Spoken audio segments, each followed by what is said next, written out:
In 1959, 4 major jazz albums were made that changed music forever. Miles Davis, Kinda Blue. Dave Brubeck's Time Out.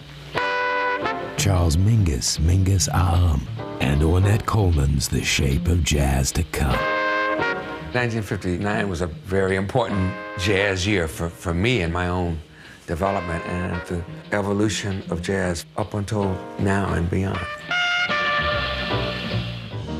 It was a year that saw the biggest selling jazz album and single of all time. Time Out was going where I envisioned jazz should go.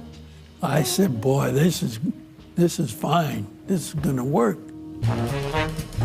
Jazz was pushed to new heights of innovation, beauty, and groove.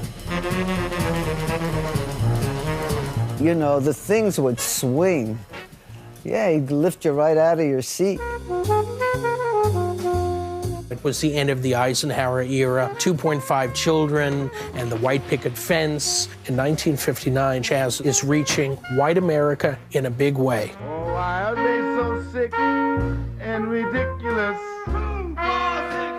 The brainwash and teach you ain't. Jazz musicians didn't really join the civil rights movement. The civil rights movement actually joined them. And with Ornette Coleman's The Shape of Jazz to Come, 1959 saw the birth of a whole new free jazz movement. When you talk about somebody speaking through their instrument, like actually hear it as a human, that's Ornette. He changed everything. 1959 was a phenomenon. It was on another level. That's all you can say.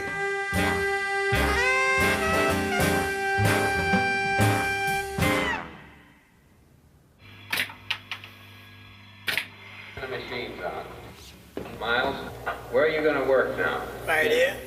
Okay, because if you move back, we don't get you. When I play, though, I'm going to raise my horn a little bit. Okay, just you 4 guys in this, right, Miles? 5. Ready?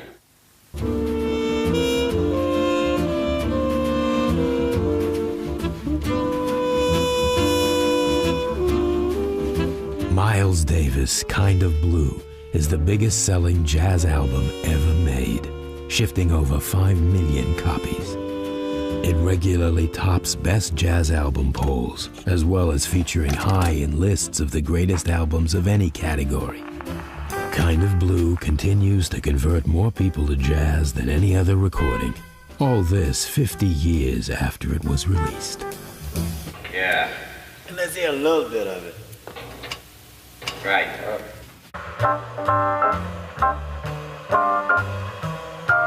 When they walked into the studio, they did not see this as their ultimate statement. They did not see this as the birth of a classic. It was a session that was scheduled for that day. After Cannonball, you play again, and then we'll come in and end it. They go over by the piano, and he's giving them instructions about the tunes we're going to play, you know. So, you know, there wasn't a whole lot of music. I didn't have any music at all. You know, just a piece of manuscript paper with some chords scribbled on it. Miles tells me, make this sound like it's floating. Here we go. No title. Start again, please. Sorry.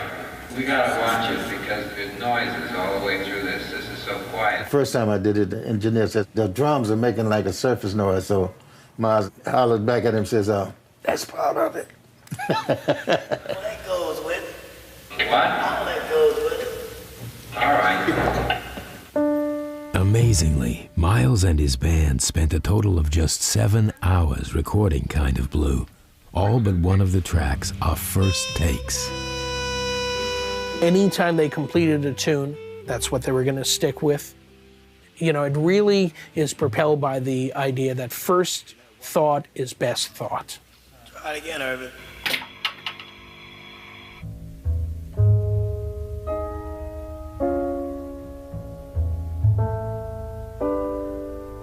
We would be hard-pressed to find any album opener that can compare to the opening of So What.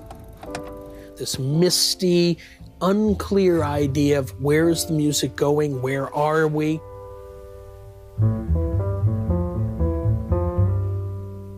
The intro for So What was totally improvised, had no time reference, no beat yet.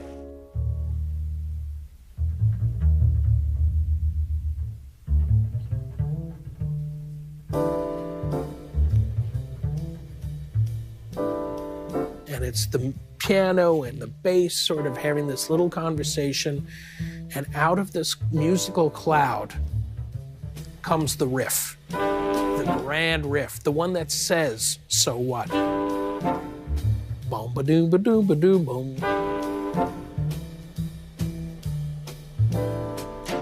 And then just when the energy is sort of like getting to the point where it needs to be kicked up a notch, Jimmy Cobb comes in with this incredible cymbal crash.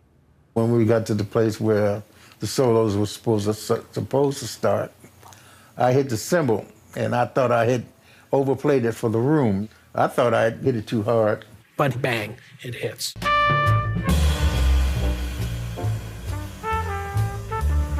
You know, you can't plan on stuff like that happening. Miles' solo kicks off.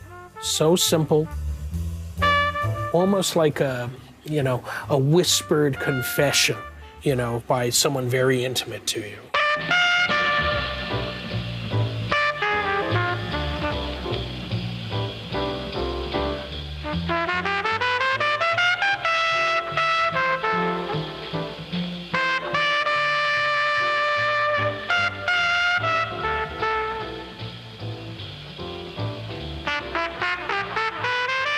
When Miles did Kind of Blue, it opened up a whole new direction in jazz, a more introspective, a new way of thinking about the creation of jazz and the creation of jazz compositions.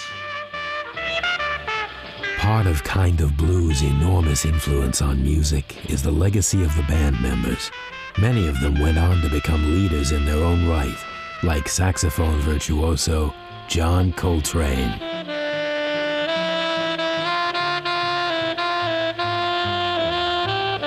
But Kind of Blue is defined by Miles' incredibly hip trumpet sound.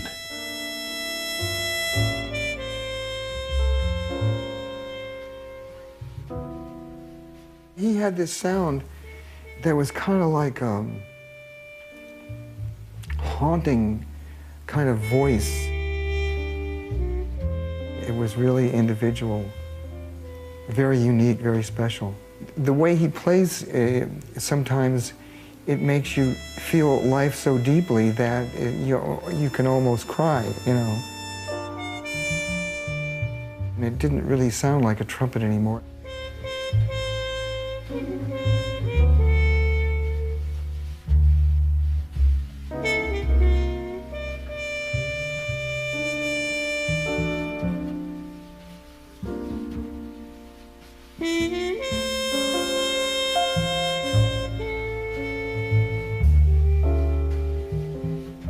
Miles' trumpet technique on Kind of Blue was something he'd painstakingly developed since he first hit the scene in the late 1940s. Back then, the music had been changing.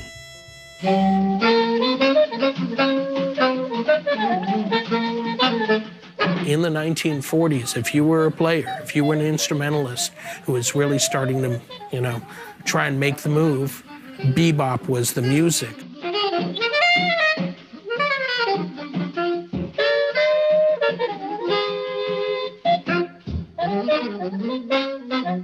Bebop was a fast and frenetic style of jazz. It reflected jazz musicians' desire to be accepted as virtuoso artists, masters of their instruments. Bebop's greatest exponent was Charlie Parker.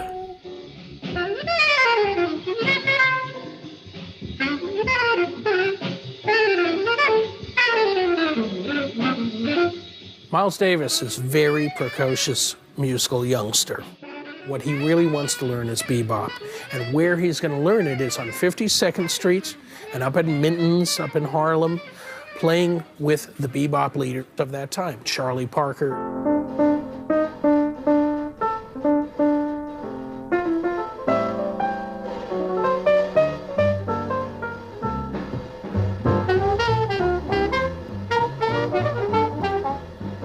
Aged only 18, Miles became a member of Charlie Parker's band.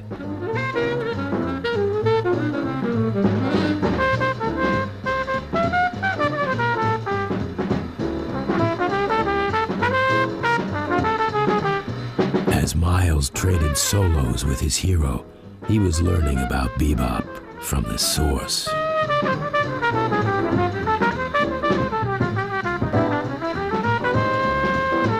Miles is not going to be a side band for long.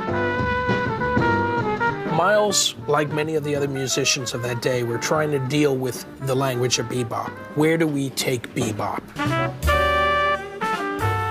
Miles said, the music has become cluttered.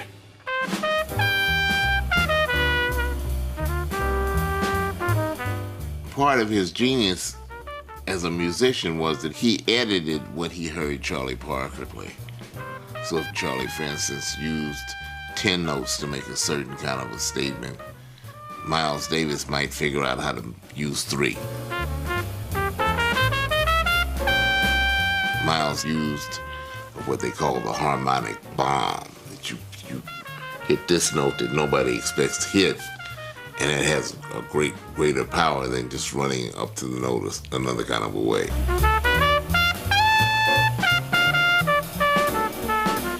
There's a connection, a connective between these 4 artists, Charles Mingus, Dave Brubeck, Miles Davis, and Ornette Coleman, in that they're all dealing with bebop and the continuation of bebop. Where do we take this language? What do we do with it?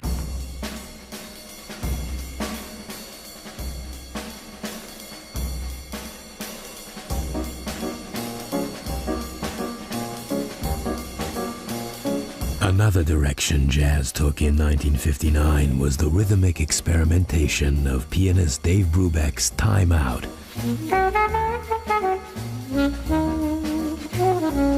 A highly unusual record, each track is in a different tempo and time signature.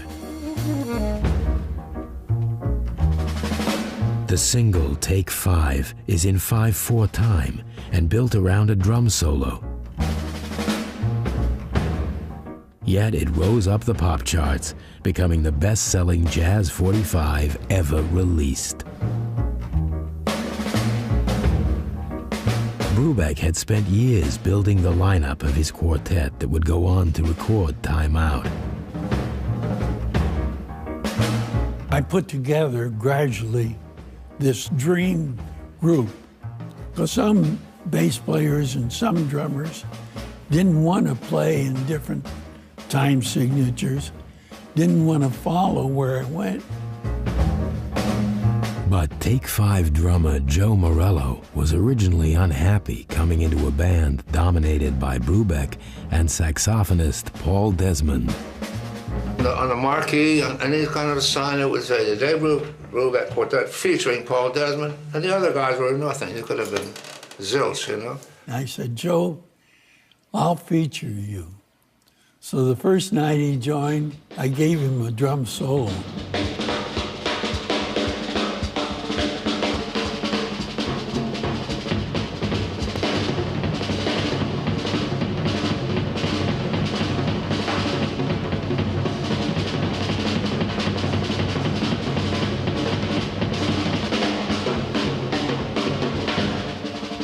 They did the drum solo, and the place went wild, and the people just stood up and clapped and all this nonsense. Paul Desmond, in the middle of the end of the solo, he just walks off the stand and runs in the dressing room. And Paul said, either he goes or I go. And I said, Paul, he's not going. Which was a shock, you know. He was a star in the group, not Dave, it was Paul. Well, he felt that way anyway. He didn't talk to me for about 5 months, you know.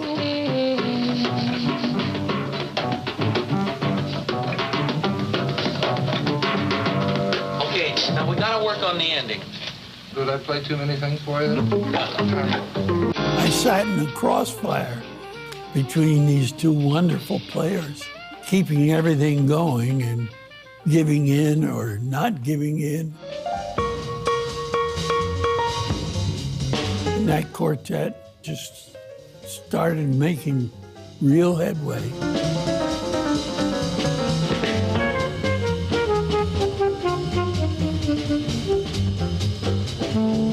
By the time they signed to Columbia Records in the mid-50s, the Dave Brubeck Quartet were one of America's top jazz bands. His music was easily accessible to the average person. It was not too complicated, and the group was quite appealing because here you had 4 all-American young boys to watch as well as to listen to. Dave was quite easy to sell to Middle America because he looked like Middle America. He talked like Middle America. He was a nice guy that you're glad your daughter is going out with.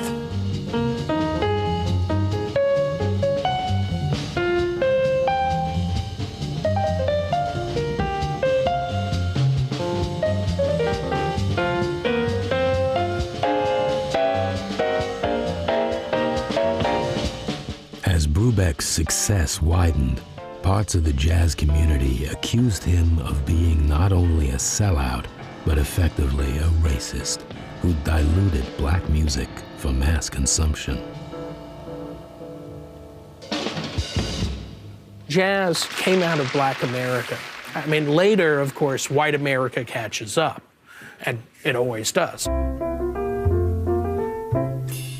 But there definitely was a resentment amongst black musicians regarding Dave Brubeck. In the 50s, the people who actually got successful from cool jazz were primarily white musicians. See, he had broken into another audience that nobody really had. That's when people started getting mad at him. The thing about Dave is kind of strange for a guy who's light years away from a racist, right?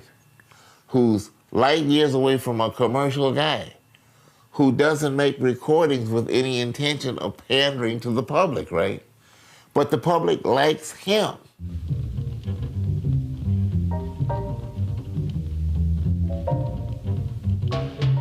Brubeck himself was more concerned with fine-tuning the rhythm section of his quartet and tackling his ideas about where jazz should be headed. And then Eugene Wright joined us, and finally I had this dream group. But the addition of bassist Eugene Wright didn't pass unnoticed when they toured universities in the southern states of America. We were playing in a university, and they said, you can't go on stage with an African American. And I said, well, then we're not going on stage. And then the students were stamping on the floor up above the dressing room. And the louder and wilder it got, the more concerned the president of the college was getting. So he told me, you can go on, but you have to put your bass player way in the back where they won't be too noticeable. When we walked on stage, the audience just went, wow, they were so happy. The second tune, I told Eugene, your microphone's broke. Come out here and play your solo and use my speaker's mic in front of the band. Gene didn't know how I was plotting all this. He came out and we tore that place up. Oh, it was so wonderful. Yeah, The classic lineup of the Dave Brubeck Quartet that would go on to record Time Out was now in place.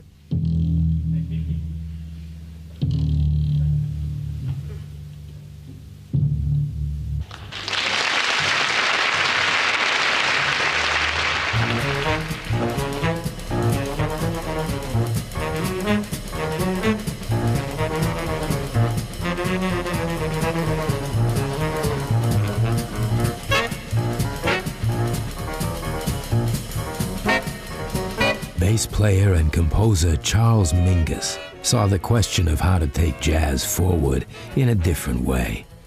Mingus had risen through the ranks, playing in the bands of jazz legends like Louis Armstrong, Duke Ellington, and Charlie Parker. But for the notoriously opinionated and hot-tempered Mingus, jazz wasn't a calendar history of styles so much as an ever-present now.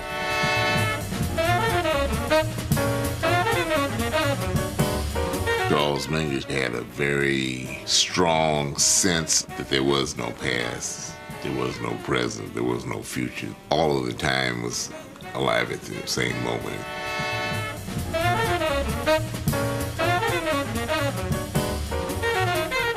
He was a great, great thinker about music. He didn't buy anything about that, you know, a style lasted from 1920 to 1930. Mingus didn't buy that. His thing was that if it was good then, it's good now. He wanted the freedom to play in, to write in, to encourage his musicians to know how to improvise in every style.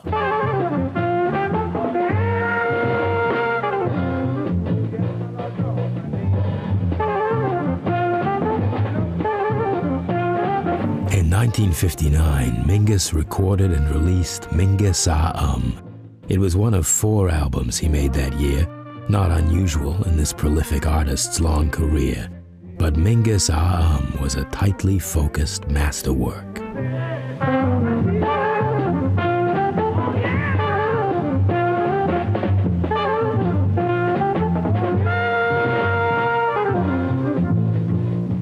The title of the album sounds like a stutter while he's getting himself together to make his grand statement. You know, what's that about? What's really, really devastating about is the consistency. Tune by tune by tune. I mean, it's Mingus at his best. Mingus was digging deep into that roots thing with that incredible opening track. Better Get It in Your Soul. It's like a gospel choir. It's like a Pentecostal performance on a Wednesday night prayer meeting.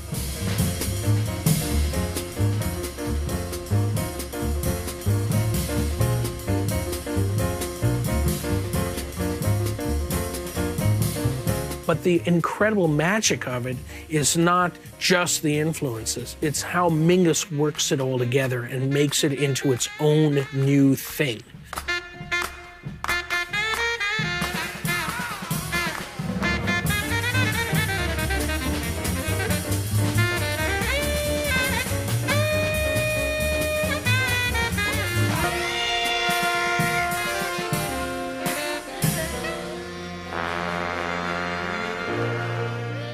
Thank you, ladies and gentlemen. Remember, no applause and keep it down. Your drinks, don't rattle your ice in your glasses, and don't ring the cash register. You got it covered? All right.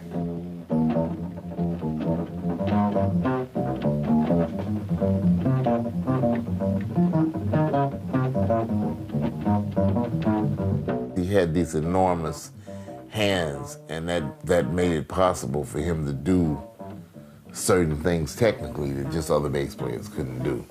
In fact, he was one of the greatest bassists in jazz. Well, he was one of the greatest players of the bass, period.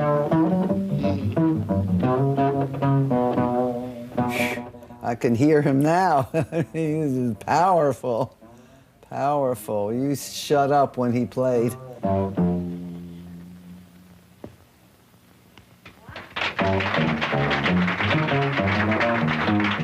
Charlie Mingus was a big man with a big talent and a big temper. And people bugged him in the audience for some reason. Someone did. He got very angry. He took his bass and he smashed it through the light up there and broke it. The light's still there, the Mingus light. That's what it's become.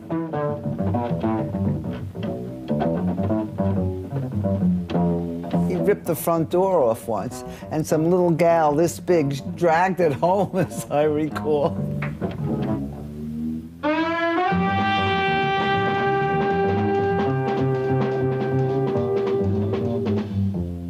They say a lot of musicians never played better in their life than when they played with Mingus because he was so demanding. And he used everything. He used anger, he used insults, he used flattery, whatever he could use. He would fire musicians and hire them back, 20 minutes later. Nothing was out of bounds. He wanted you to understand his, play his music, and be yourself in it. So often on a nightclub stand, he would stop and say to somebody, you're not playing yourself, you're playing notes.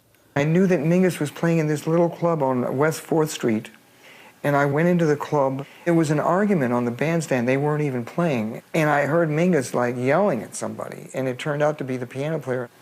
Mingus put his arm inside the piano, and he grabbed the strings and pulled them out with one fist. I said, man, it's time for me to get out of here. I'd never seen anything like that in my life. Well, I'm gonna shoot it.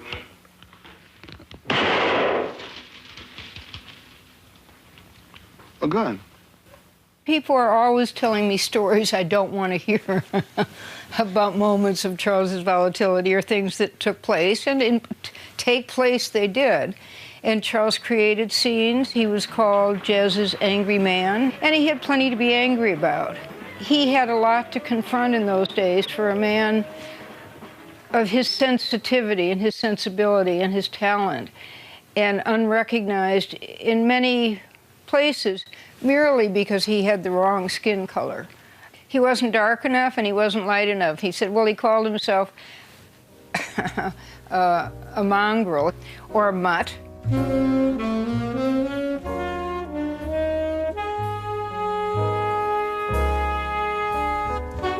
Like many jazz artists, Mingus was an extraordinary player and improviser, but with Mingus Ah'm, he began to assume his position as one of jazz's greatest composers. I love Self-Portrait in 3 colors. A little through composed piece without any solos, just a little gem. Beautiful, this multifaceted composition.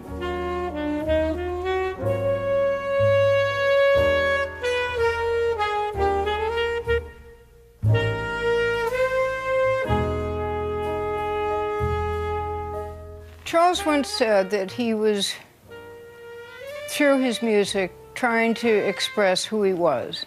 And he said the reason it was difficult is because he was changing all the time. But through his music, you hear the fear, you hear the spirituality, the tenderness, the passion. Everything that he was comes out in his music.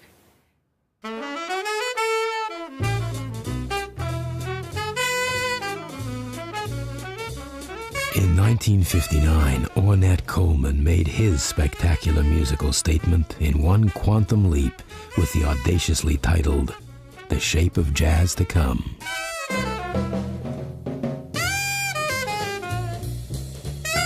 But before he formed his quartet, Coleman, based in Los Angeles, had trouble finding anyone who was interested in his wildly unorthodox music.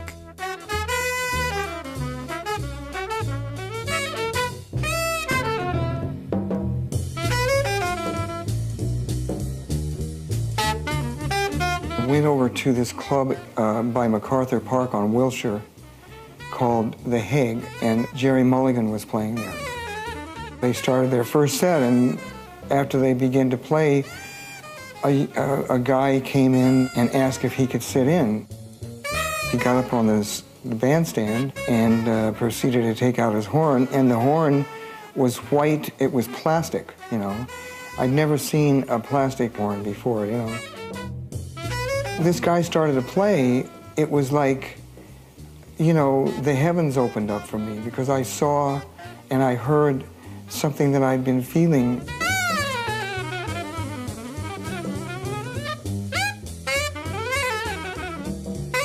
To me, they were playing as if the music was written.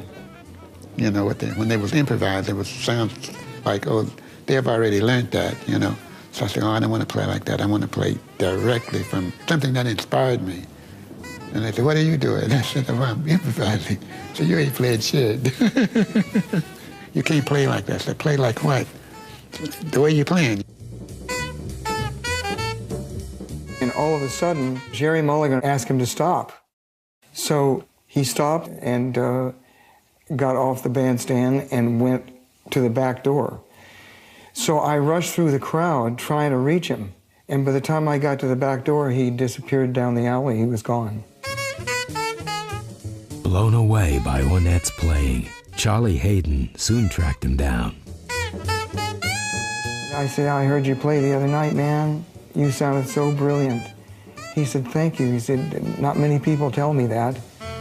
And I said, man, I just wish that we could play music together sometime. And he said, well, what about now? And so we went to his apartment. That's how I met him, and we played and played and played, and we might have stayed in there for 3 or 4 days, I don't know. So that's when the quartet started. They're a bunch of young players who are just starting to break out and whose minds and approaches are still flexible enough that Ornette can work with them.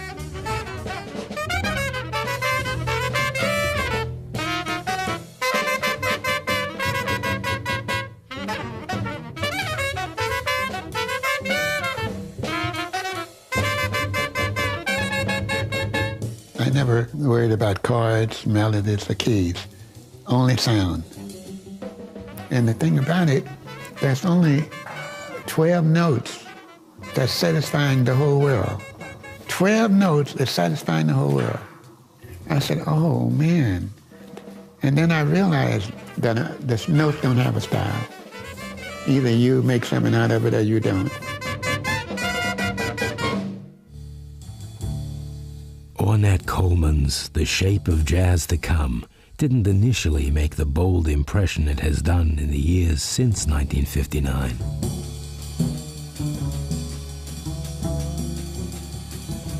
First, I didn't know what to make of it.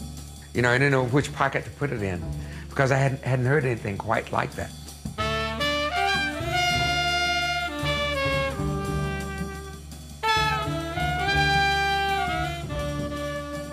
It was a new, far-out approach. The Shape of Jazz to Come is definitely an audacious title. You know, it's putting yourself out there and saying, you know, this is where jazz is going.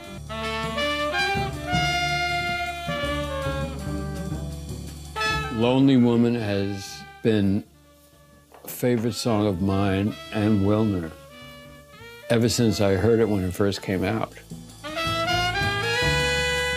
It is one of the greatest compositions ever. I mean, combined with the way his quartet and Ornette played it, everything music could be. And not a day goes by where I'm not humming that.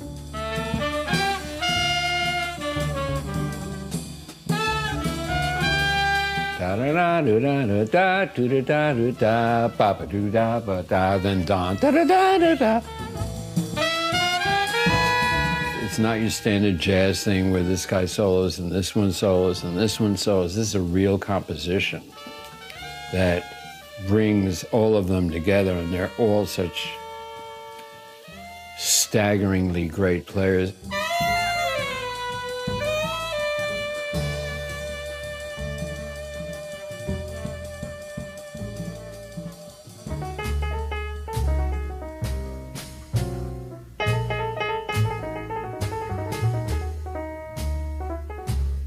Born from oppression, jazz is at its heart political, and throughout his career, Charles Mingus often integrated his political beliefs with his music. Charles used his bandstand as a soapbox at all times. He spoke out about his beliefs, about racism, about the inequities in society and the record industry, whatever was on his mind, he expressed. The most timely and influential track on Mingus Aham, Fables of Faubus, was no exception. The track spoke of events that took place after the outlawing of segregation 2 years earlier in 1957. President Eisenhower signing the Civil Rights Bill. It was Monday morning, 8:10. Kids going to school all over the country as the president signs. And in Little Rock at 8:10, Arkansas National Guardsmen under orders of Governor Faubus challenging the law of the land, preventing 9 Negro youngsters from attending the Central High School in Little Rock. There was an attempt to integrate a high school in Little Rock, Arkansas, according to the law, according to the Supreme Court of the United States. Governor Orville Faubus, the governor of Arkansas, would not allow integration.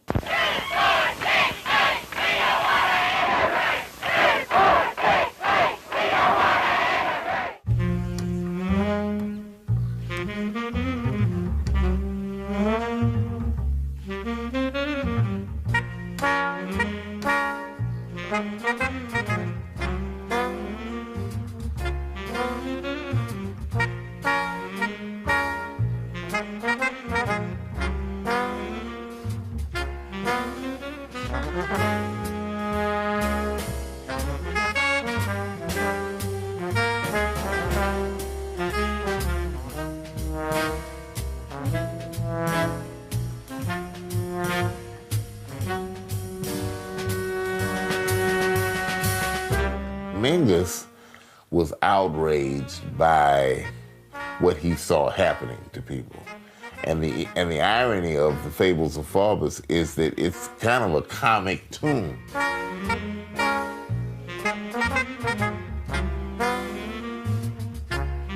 It has a theatrical quality. You know, you're expecting this character that's going to be, well, not very fit for public display. And that's certainly the way that he felt about this white supremacist governor of Arkansas.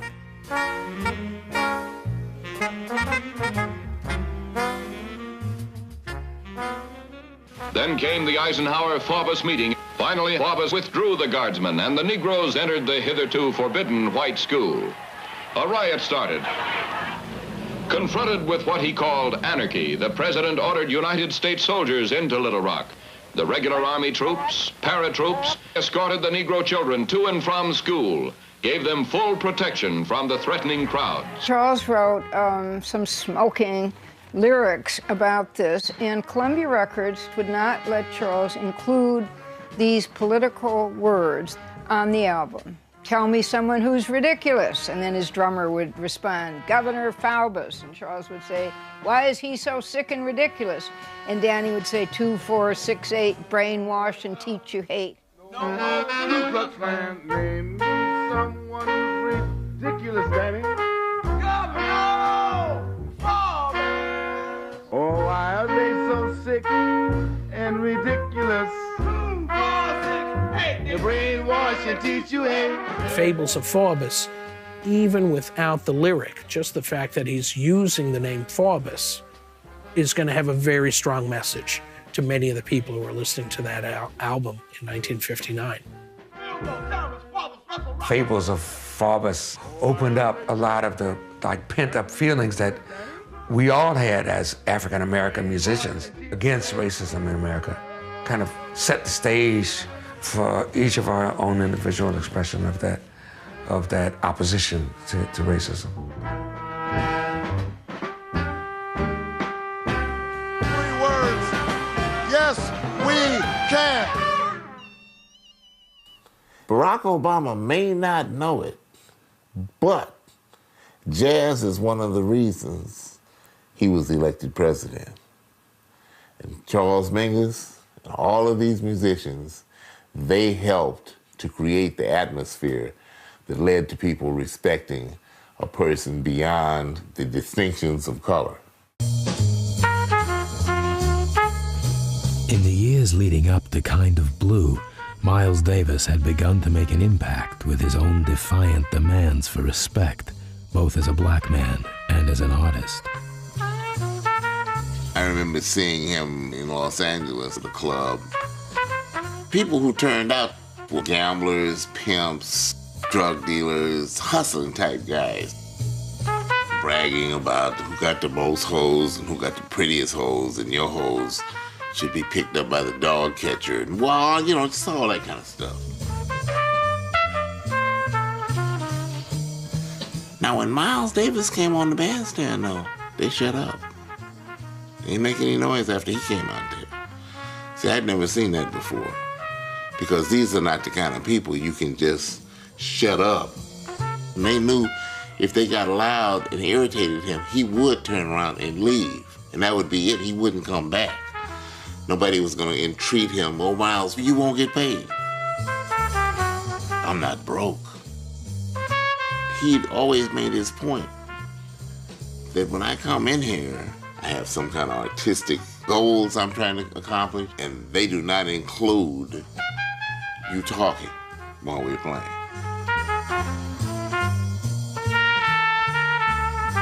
Miles struck me as somebody who would sell a lot of records because of his cool, almost disdainful demeanor on stage worked absolutely in his favor to become a talked-about artist. Columbia had a very powerful publicity department. They realized what we have to do is we have to create this image of the distant, remote jazz musician who's not available to everybody. We're going to sell them that.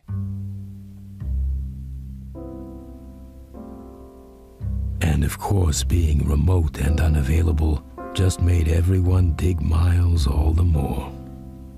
Miles was not just a musical pioneer, he was a pioneer as far as American culture in general. You know, he was an important black figure who made it within this American system. He's reaching white America in a big way.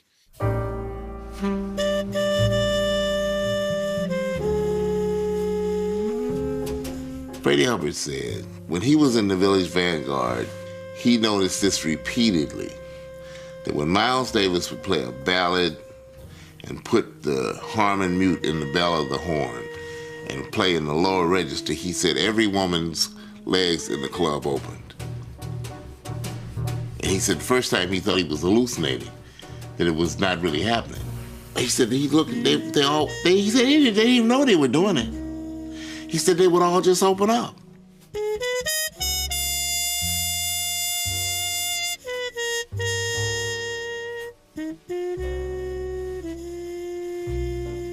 He was a dude, man, a dude, but beautiful. So sexy, if you really want to know the truth. He's got a very elegant, low-key sound. You know, the women liked him a lot. Look at all the wives he had. While 1959 saw America beginning to find its groove, beneath this shiny surface lay deep fears brought about by the Cold War with Russia. As part of a program of cultural détente, the American government asked Dave Brubeck to take jazz and its American values to the East.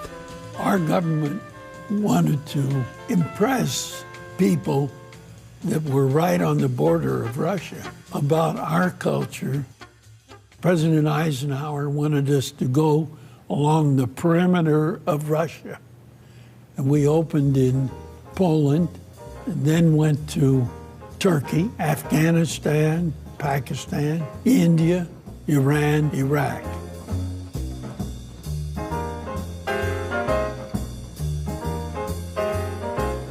We were going to represent our country, and we talked about how difficult it is to go and be the voice of freedom when you don't really have freedom yet, because the old unwritten laws of segregation.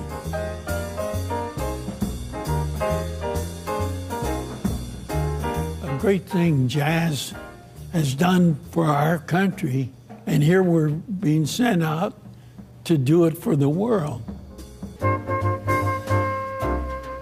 The tour was to begin in Poland, but this meant traveling through East Germany. East Berlin was not recognized by the United States, so they assigned Madame Gunderlach that for some reason could go through the Brandenburg Gate. The whole scene was like a spy movie. She told me to get in the trunk of her car. I said I won't get in the trunk of her car I'll get in the back seat, and if I get questioned, I'm going to tell them the truth. But she got through.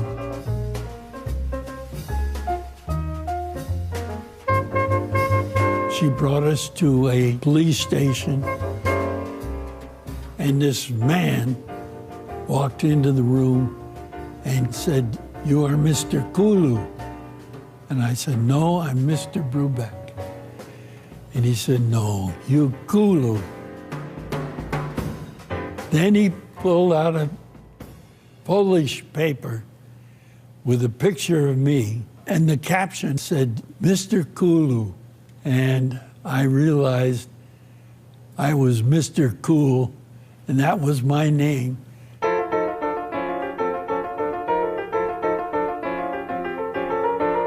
Many of the ideas that we developed for Time Out came from touring in these countries, like Blue Rondo a Turk.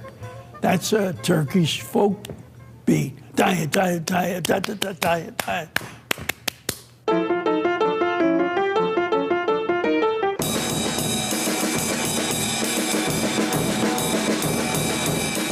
And then it goes into a blues. 4/4, 2.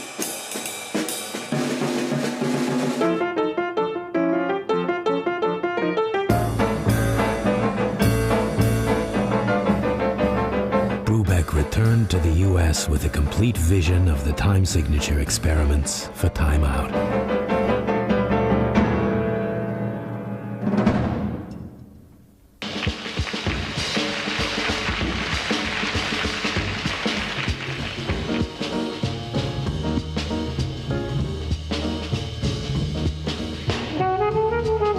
For his album of cool rhythmic innovation, Brubeck decided that drummer Joe Morello was to be given a showcase. I heard Joe playing this beat backstage, and I said, "We'll have something in 5/4. 1, 2, 3, 4, 5.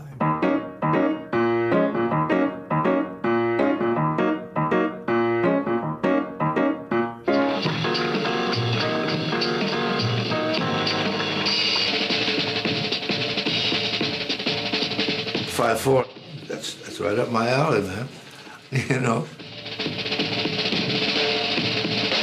It's just spontaneous. I was looking for more colors, you know, different textures of sound.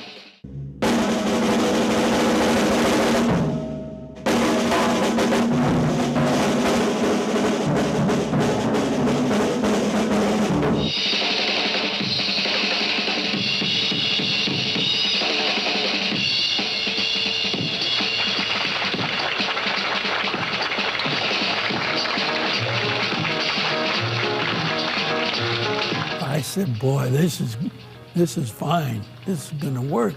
Time Out was going where I envisioned jazz should go.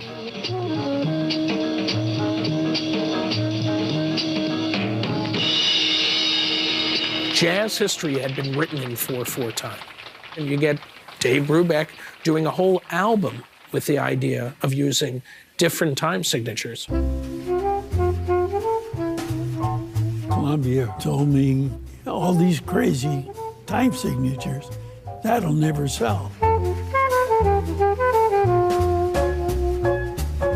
But the disc jockeys started playing this. We had a big hit.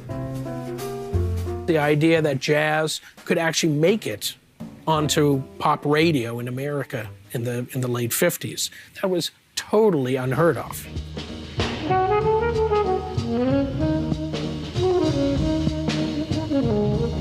What really works well with Time Out is that it provides an easy introduction for mainstream America to deal with new musical ideas.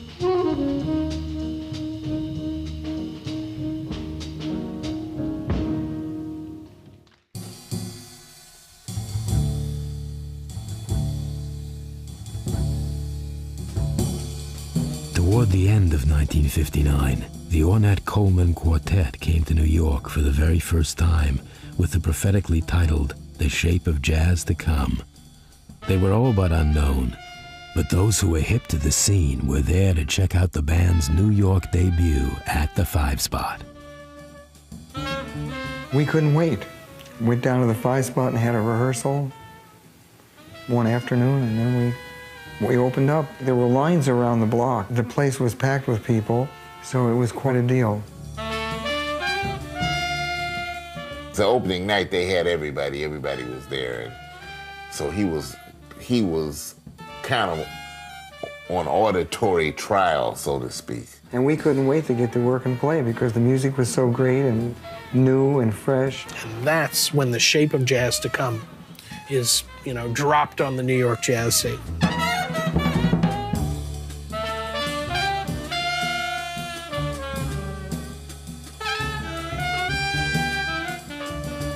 That first night of Ornette was a sacco impact and unforgettable, unforgettable. I don't think I ever heard 4 musicians who gave me the impression of surrounding me.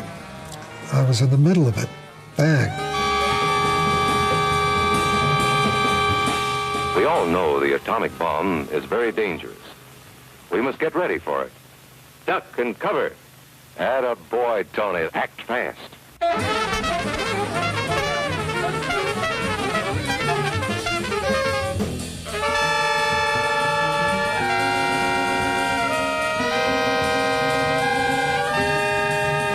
Coleman spoke the paranoia that existed in the nuclear age.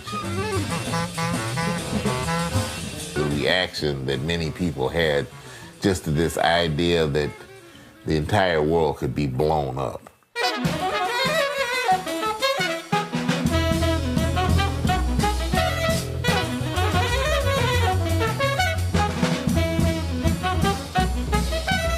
Play music with this urgency, this desperate urgency to make something new that's never been before, as if you're on the front line and you're risking your life for every note you play.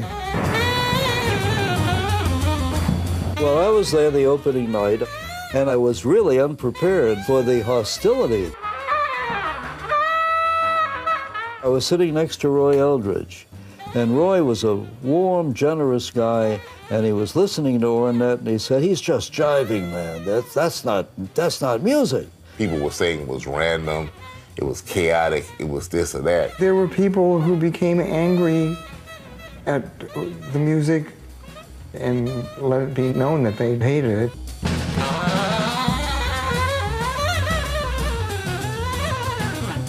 In New York, everything was under suspicion. And I didn't know about being under suspicion. I just thought about picking up my horn, activating the idea that's going through my nervous system. This guy had extreme nerve. See the things that Ornette would play, even today you actually cannot believe that he played them, just the sheer audacity of it.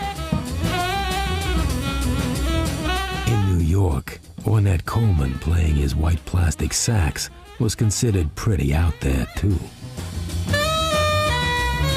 It looked kind of funny because, as people said, oh, well, what happened to the candy that was inside it when you bought it? You got a great sound out of this instrument, man. You wouldn't think it was plastic. We'd be playing, and I'd say, oh, my God, I hope this horn don't melt, man. This cat's playing. So it was heavy stuff, you know.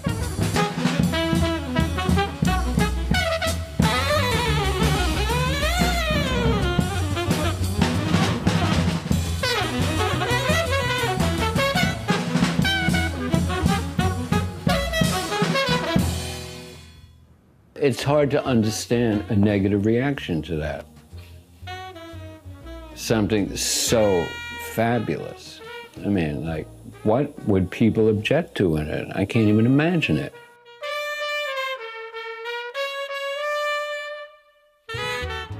He changed everything. He changed everything. The whole approach, the way of looking at it, the style of it, the sound. He influenced people that don't even know he influenced them, who like think they hated the music. You know, it gets into you because just you can't help it. Maybe that's what upset them so much. I'm not trying to prove anything to anybody. I want to be as human as I can get, believe me. And there's nothing I'm trying to hide. There's nothing I'm trying to climb above. There's nothing I'm trying to destroy.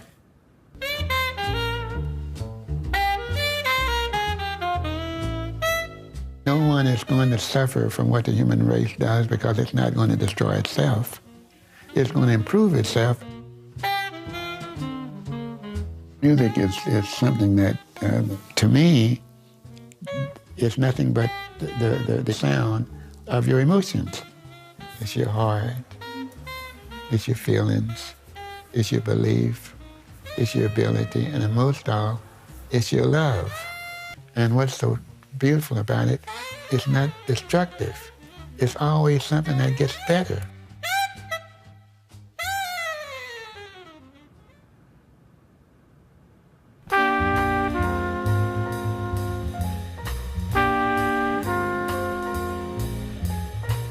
'59 was a really important year in jazz because you had some of the greatest musicians in the world playing a response to what had been played, but was also a response to what could be played.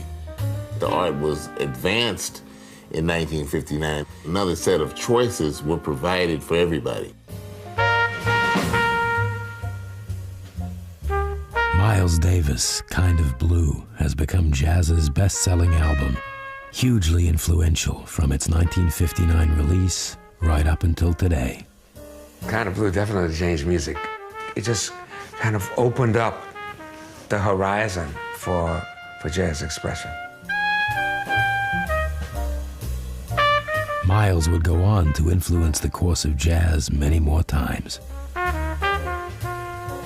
Dave Brubeck still continues to follow his own groove, and Time Out remains a high point of jazz innovation.